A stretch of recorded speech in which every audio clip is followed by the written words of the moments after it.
This is holy ground. We're standing on holy ground. Oh, the Lord is present, and there He is holy. This is holy ground. We're standing on holy ground. Oh, the Lord is near, and where He is holy. These are holy land. We're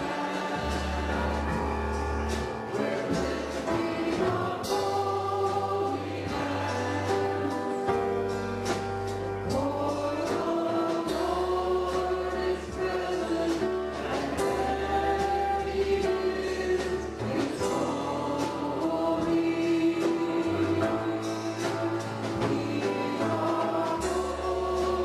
hands. For the Lord is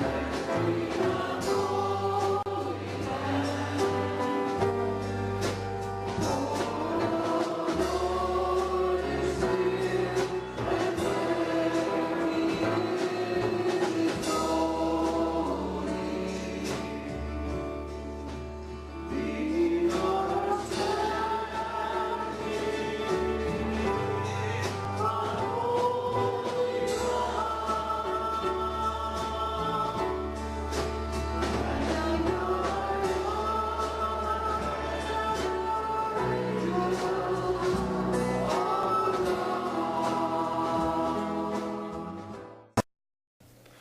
What are you doing here?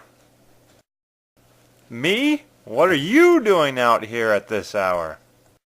Well, to be honest, I sometimes come out to the new property to contemplate and pray over the situation of the new church. Really? Because that's the same reason I'm here. I'm not really sure how I feel about the whole situation. So I come out here to take it up with the man upstairs, if you know what I'm saying. Why, sure I do, but at this point I've pretty much made up my mind on how I feel about this project. What are your feelings about it anyway? Honestly, I'm not really sure about the whole thing. Do we really need more money for the new church? $4 million seems like an awful lot of money to be spending on one building. I guess I just don't really know the pros of the situation. What's your take on it? Me? Well, like I said, I already made up my mind. Through prayer and pondering with the information I have at hand, I've decided that we definitely need to raise more money. The reasons are pretty clear to me. Oh yeah? Care to enlighten me? Sure, I'd love to. After all, we're all the body of the church. We should all be on the same page. No big deal. For starters, have you ever seen our current Sunday school situation? We have classes crammed all over the place. In the house next door, and in the basement separated by a thin curtain. Let's just say it's not ideal for teaching our children God's Word. Oh yeah? And how will the new church fix that problem? Well, we'll actually be able to have real classrooms, which leads to being able to capacitate more students and the teachers being able to teach the message more thoroughly with fewer distractions. Plus, the plans call for several kid-friendly recreational facilities, which brings me to the next point, the facility itself. The new structure includes a multi-purpose room for church activities that we could not even have imagined with our current building. Also, it will be much more accessible to our older and disabled members due to the new parking plans, which should be a huge improvement from what we're currently dealing with. Well, I'm starting to see the light. Do you have anything else to bring me up to speed? Yeah, I do. The primary reason we need this new church is the capacity. The new church will make room for a large amount of potential new members. If you've ever been to a service on a busy day, you'll know that there are many times when there are so many people that have to stand or sit in the chairs and back. With the new church, we wouldn't have to worry about that. On top of that, all the other improvements will only lend to further outreach in the community. We'll be able to spread the word more readily than ever before. Well, shucks, Steve. Let's just go back to my place, grab some shovels, and get started on this foundation. Whoa there, buddy. Let's not get too ahead of ourselves. We still have a long ways to go before we get to starting on the foundation. We still need a lot of contributions if we want to reach our campaign goal.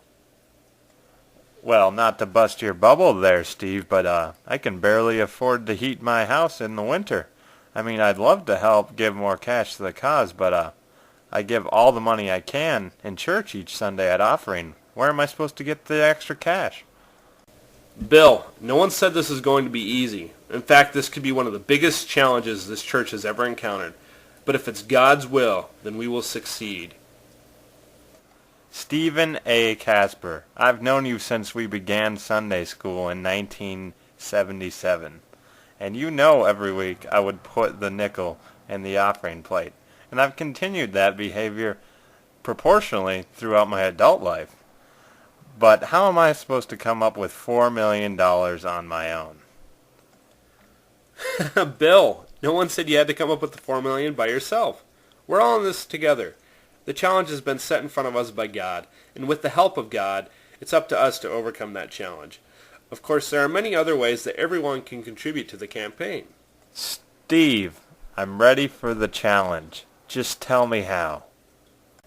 Okay, well, for example, I don't have a lot of money either, but all my life I've been collecting baseball cards.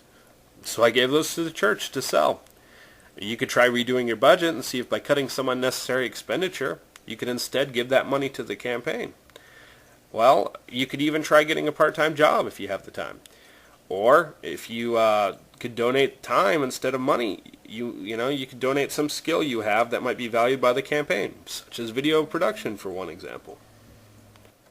Hey, I'm going to go see what I can do to help with that campaign. Thanks for setting me straight. I mean, heck, I can't even wait for the new church. Good luck, Bill, and God bless.